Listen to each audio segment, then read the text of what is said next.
Hi, David. Congratulations on Thank you. finishing second here at the Crown King Scramble.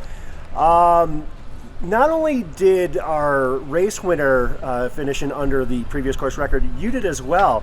Were you surprised that both of you ended up under the previous course record here? Not really. I mean, I knew it was going to be course record day. Just the sport's progressing so fast, and I was really excited for that. And then Ryan, oh my God, he put on a clinic. So he wasn't with us for the first 14 miles. He comes and joins us, and then is just the silent assassin. Once it got to the steep climbs, he dusted my ass, and I ran well. He's going to be, a Walmsley, Hayden Hawks, Drew Holman level type athlete. I just can't wait to follow his career. This is your first time running Crown King, and only your second time in Arizona running, if I remember correctly. Yeah. For our discussion at McDowell. Discuss what your thoughts are on this course. So fun. I mean, it's one of those that as a coach, I'm going to try to recommend every athlete go early season. It's perfect for early season because due to the lack of downhill relative to uphill, I haven't been able to be on trails much with winter and Boulder, but it's totally fine. My treadmill is ideal for this course. So I was out there just being so much gratitude. And one of the coolest things is because a lot of it is on dirt roads, you're actually able to look around and enjoy the experience.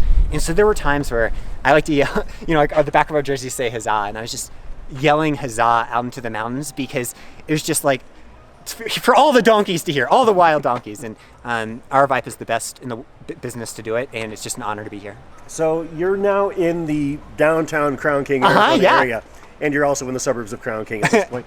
What are your thoughts of where you're at here? When you first got into town and were able to, after you crossed the finish line, take it all in, what were your thoughts about where you're at right now? I love it. I grew up in the country. I grew up without any towns near me, and so whenever I'm in a place like this, I'm like, oh, this feels like home. This feels like the big city. So, everyone's so kind here, and one of the best things about doing Aravaipa races is that they design their courses perfectly. So that you're going to get experiences that go beyond what you see on Strava. And that's why I'm here. And then checking the splits furiously to see Megan out there crushing it it's like I'm getting chills. Is Megan having the race that she expected or hoped to have here today? Oh, I mean, so much better. This is her first ultra since she had heart issues and had a kid. So, to see, I think sometimes people might forget that, back in 2016, she was both the U.S. Sub-Ultra Runner of the Year and Ultra Runner of the Year. And, a generation has come and gone since then. And to see her back, spreading her wings like this, I just can't wait to hug her after she gets there. But first, she'll probably be spitting everywhere, probably poop once or twice, and then a big hug. What were your thoughts on the field that you raced against today? Yeah. It was pretty stout. Oh, so fun. I mean, I wanted to run fast out there, and so I just went to the front and wanted to make sure, because the first 15 you have to make a lot of ground there. And so Mackay went with me, and Mackay was an amazing athlete, and I know him well. And I thought it was just going to be us the whole day. And then Ryan joined us a little bit later and was just super strong. And so then it was us three. And once it got to kind of the steeper road climbs, I was able to put a little gap on people. And I was like, oh, this is my day. And then Ryan, when he came around, was just absolutely a work of art. And I respected him before this because just following results, I didn't know him. But seeing what he did out there, I'm like, he's going to be the next superstar of the sport. And I was just telling him, I was like, anything you need, if you need a connection to a company, anything like that, it reminds me a lot of when I got my ass kicked by Jim Walmsley in 2015.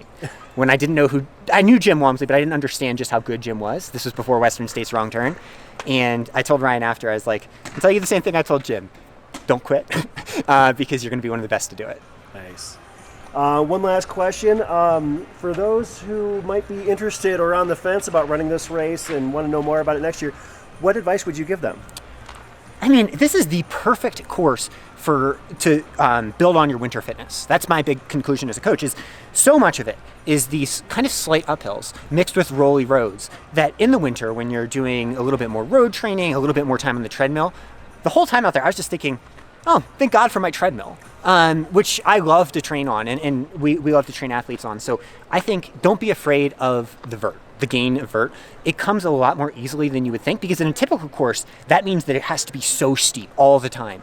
This course is not so steep all the time. There are some steep parts, but it's the perfect accessible course, I think, for everyone that wants that post-winter motivation step to then leapfrog into whatever your goals are the rest of the year.